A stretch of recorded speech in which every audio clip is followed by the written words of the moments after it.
deal. Oh, and Leanne, and yes, and so thank you for dreaming this up. And there's a display.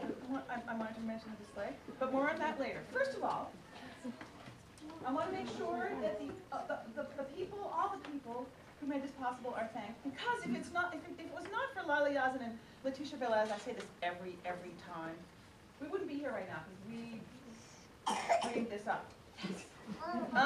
So thank you both wherever you are. And even more directly, our excellent HSML staffers, David, Mr. Organized Covert, and Elena, thank you oh so much, and Malik, and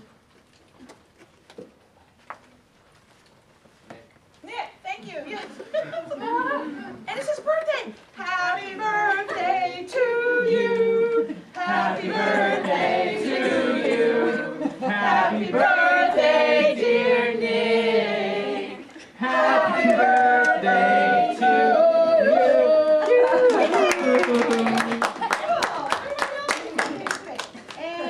And Leanne for the cool posters and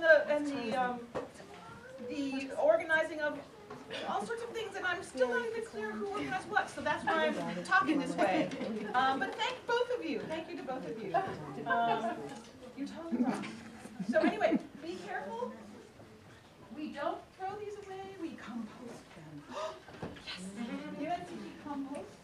And there's a bag over there. Don't put them in the landfill. Don't put them in here. The cups and the napkins and the plates. Compost over there. Yes, thank you very much. And please take advantage of the yummy food from Zaytun and the coffee from Tate Street. If you don't know Anna Awartani, her wonderful restaurant Zaytun is on 301 North Elm Street downtown, and she's at the Farmers Market and Beach Roots, and it's yummy stuff. Hummus from a coconut falafel. And some yummy things too. So speaking of food, the entertainment will fill you up in a different kind of way. April is about to graduate from the LAS program, and I'll let her introduce other people, and Leanne, who is an alumna of our library and our school, and now works over in the big house.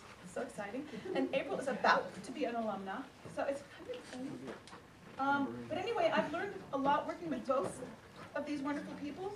They teach me, and you've succeeded in creating our very first performance that is all three disciplines of the school: music, theater, and dance. So congratulations! Thank you! So take it away and have fun and chat. I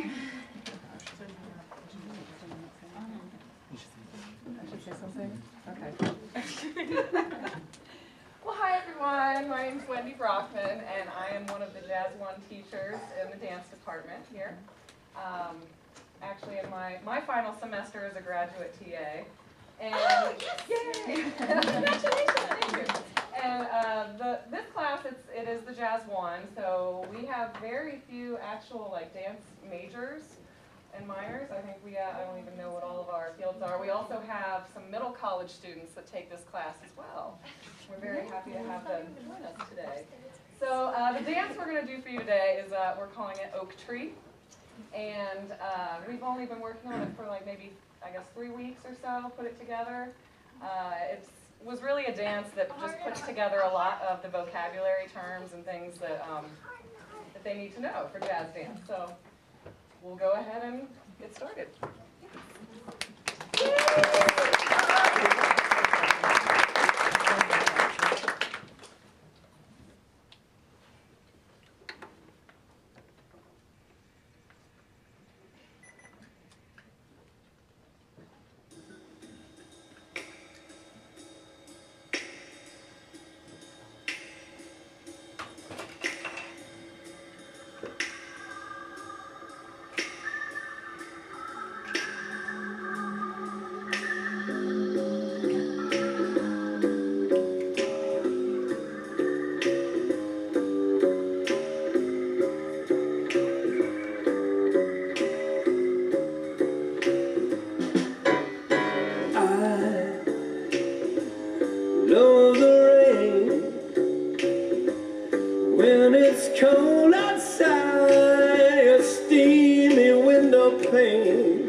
tea,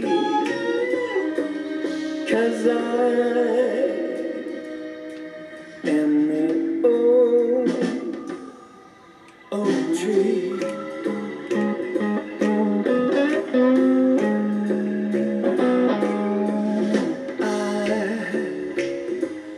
Love the wind. I know all the sacred places that she's been. Sometimes when it suits me, I spread all my branches and let the sun pass through me. 'Cause I am that old tree.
I appreciate everybody coming tonight. It's a good time.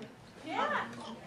This all kind of stemmed from us wanting to do a display over there to kind of highlight African American History Month, and then following into Women's History Month in March. And a lot of folks come into the music library not knowing that we have a collection of children's books. So if you ever want to hang out and do your homework here, bring your kiddos here. My 10-year-old is always very welcome here, and we pull these books all the time. So there's children's books in the music library, and so it's really nice to bring everybody in. What a fun, right? Yeah, it's a good time. And to collaborate is really important. To make sure that we're paying homage to everybody that contributes to this space. I've never seen a group of students work so hard outside of the music library. They use their resources. So this is going to be more geared towards the kids, but it should be a good time. So I am a librarian in training, so I'm going to do a little story time. So this is about Dizzy. Ready? Are we ready? Does anybody know who Dizzy is? Ready? Ready, Lauren? Let's go. This is the story of one real cool cat who must have been born with horns in his hands. Judging from the way he played the trumpet, but to tell you the truth, he wasn't born with a horn in his hand.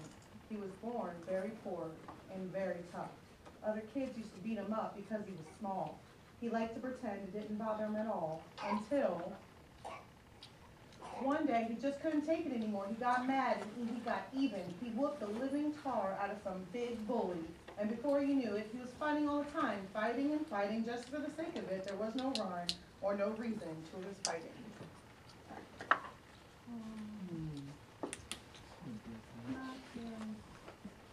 He was always mad. You see, his dad was always beating on him, and there was nothing he can do but try to be tough and try to not cry.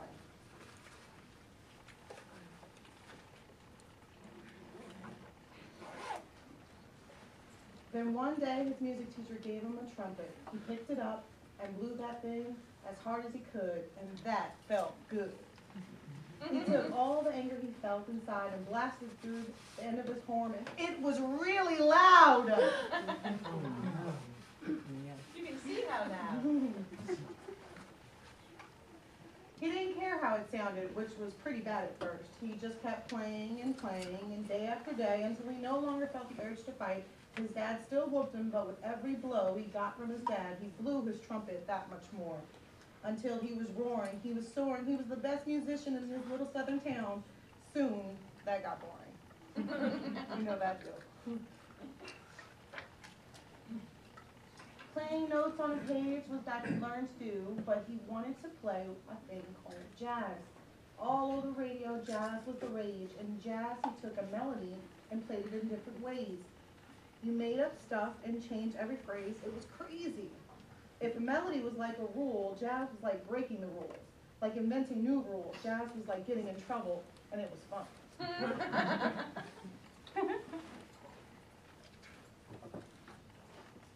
For the boy with the horn, fueled with a fire that burns with every whooping, jazz was like a fire extinguisher. It was cool. For the boy with the horn stuck inside a pedunk town in the deep south where white folks always put you down, jazz was like a ticket on a train to better days. So he boarded that train and he moved up north to a place that they called Philly. Right off the bat, he got a job in a jazz band and started acting silly.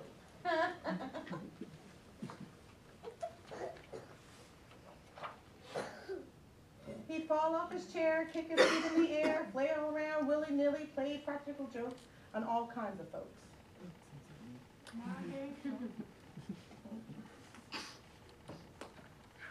Are the great two? On certain nights, he'd elbow the piano player off the bench and play the keyboard with his left hand and the trumpet with his right.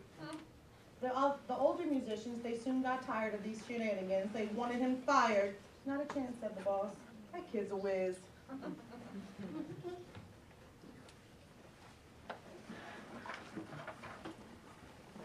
Even if he is a little dizzy, dizzy, said the trombone player, dizzy, said the drummer, dizzy, said the rest of the band, and even when Dizzy was a man, that's what they called him, he didn't mind. That fit into his plan, you see, to stand out on the bandstand.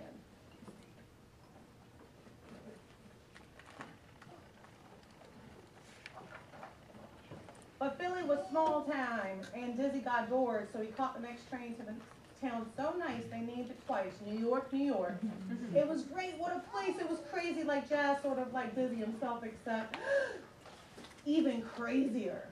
There was cars honking and even everyone talking at once in different languages, people laughing, people shouting. New York broke all the rules just like Dizzy, just like jazz. It never went to sleep. People were up all night playing music and dancing, and there was Dizzy, horn beneath his arm, soaking it in, the rumble and the rock of the A train, and the brass and the saxes, and the drums of the jazz club.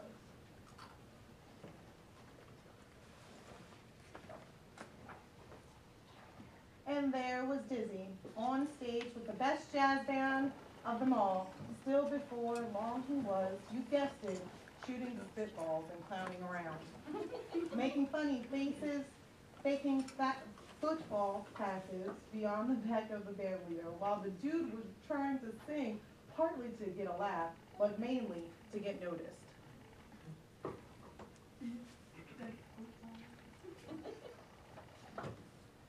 You see, Disney knew he'd have to do something really special to get noticed in this band.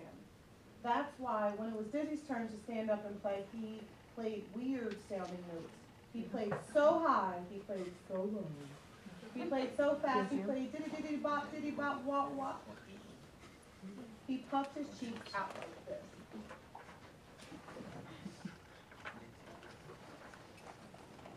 During breaks and after the show, Dizzy'd be up on the roof with some of the other hip cats, teaching them this and teaching them that, you know, how to play Dizzy, how to play notes that no one used to use. Here's the thing, Dizzy knew that sooner or later he was going to get fired or be being a clown, and he didn't care because he was proud.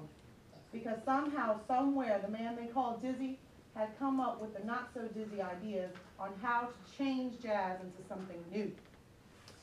Yeah.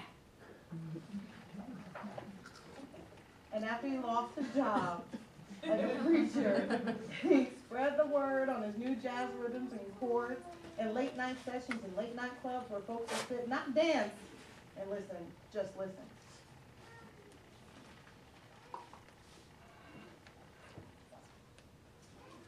Well, to the Z-bop, ziddity-bop, ziddity-bop, ziddity-boop-bop, D-bop, D-bop.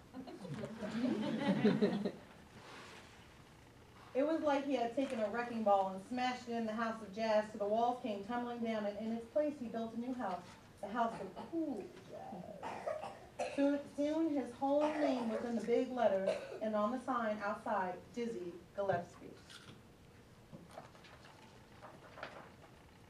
Dizzy Gillespie, on top of the world, going, going, going, ziddity-doop-bop-bop-doo, hiddly on his horn, and then if he ran out of notes, he'd say, bebop.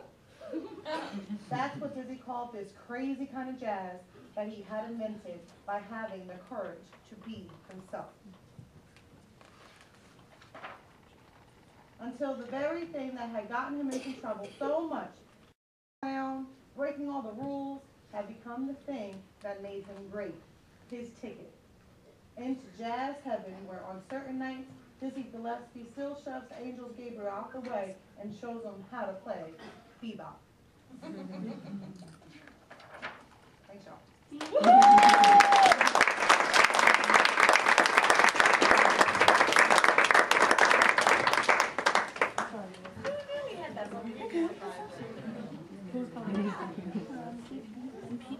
Yeah.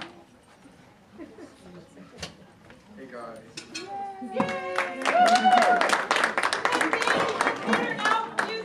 This is really awesome. It's such a pleasure to be here, and it's so nice to have such a supportive library over here as well. And I also play jazz trumpet, so it kind of works out nicely. And this is my friend Peter Salvucci. I was supposed to just play, but I just asked him if he would like to join me. This is my friend Joseph. Yeah, Miles. All right, well, we're going to play you some bebop, actually, just like Dizzy Gillespie. This song is called Olio. I believe he played it a couple times. I don't really know the recording. But ready? All right.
about a piano player.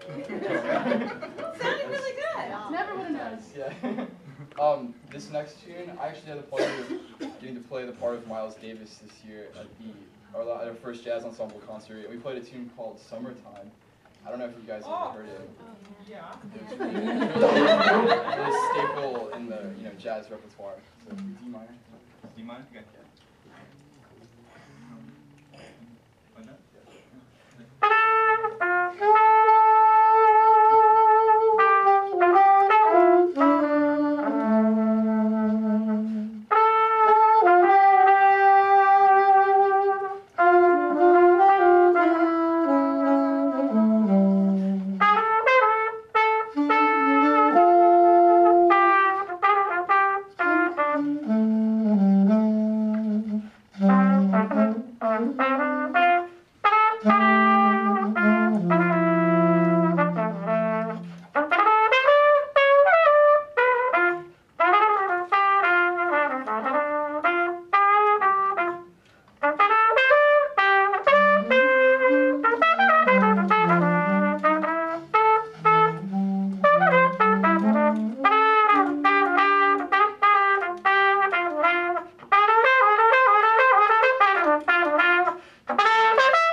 jazz song. Yeah, I think even more famous than that one. It's entitled "Take the A Train."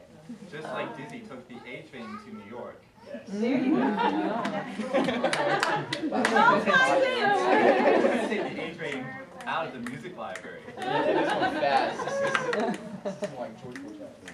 Ready? 1, 2, 2.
Okay, so we're gonna perform a dance for you titled "Do Your Thing."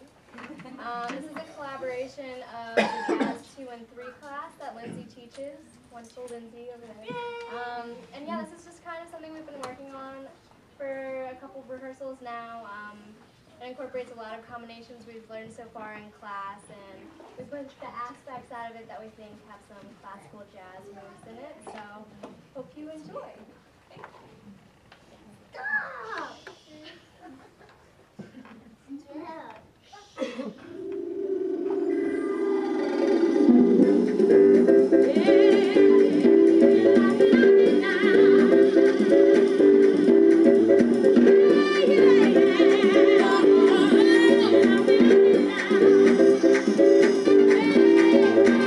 I don't need no TV, I don't need no news. All I need is a boat, baby.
What?